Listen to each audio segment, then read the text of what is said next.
రాబోయే బక్రీద్ పండుగను పురస్కరించుకుని నంద్యాల జిల్లాలో పోలీస్ యంత్రాంగం నిఘా తీవ్రం చేసింది.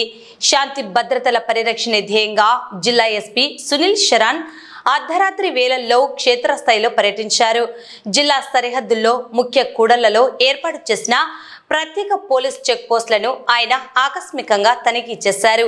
ఈ తనిఖీలో విధుల్లో ఉన్న అధికారులు సిబ్బంది పనితీరును స్వయంగా పరిశీలించిన ఎస్పీ వారికి పలు కీలక సూచనలు జారీ చేశారు.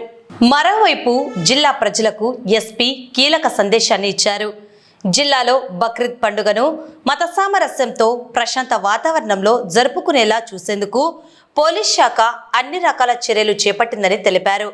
ఎవరైనా శాంతి భద్రతలకు విఘాతం కలిగించాలని చూసినా లేదా సామాజిక మాధ్యమాల ద్వారా అసత్య ప్రచారాలు చేసినా అటువంటి వారిపై అత్యంత కఠినమైన చట్టపరమైన చర్యలు ఉంటాయని ఎస్పీ సునీల్ శరణ్ స్పష్టం చేశారు.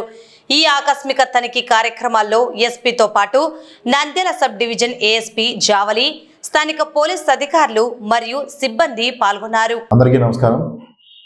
నంద్యాల జిల్లా ఎస్పీ సార్ మరియు ఏఎస్పీ మేడం యొక్క ఆదేశాల మేరకు నంద్యాల ఒంటోన్ పరిధిలో నిన్నటి నుండి ఈ చెక్ పోస్టులు ఏర్పాటు చేయడం జరిగింది.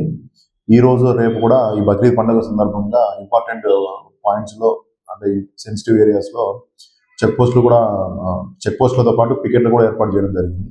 సో ప్రజలందరికీ విజ్ఞప్తి ఏమంటే ప్రభుత్వ నిబంధనల ప్రకారము పండుగను ప్రశాంతమైన వాతావరణంలో జరుపుకోవాలని, ఎటువంటి అవాంఛనీయ సంఘటనలకు పాల్పడుకోకుండా పోలీసులకు సహకరించాలని చెప్పేసి పోలీస్ శాఖ తరఫున ప్రజలందరినీ కోరడం ఏమంటే ఏదైనా సమాచారం ఉంటే ఇమీడియట్గా పోలీస్ వాళ్ళకి తెలియజేయాలని, అంతకుమించి ఎవరైనా సరే చట్టాన్ని చేతులకు తీసుకోకూడదని, అట్లా ఏదైనా ఉంటే కూడా మేము ఇమీడియట్గా వాళ్ళ మీద యాక్షన్ తీసుకుంటామని చెప్పేసి తెలియజేస్తున్నాం.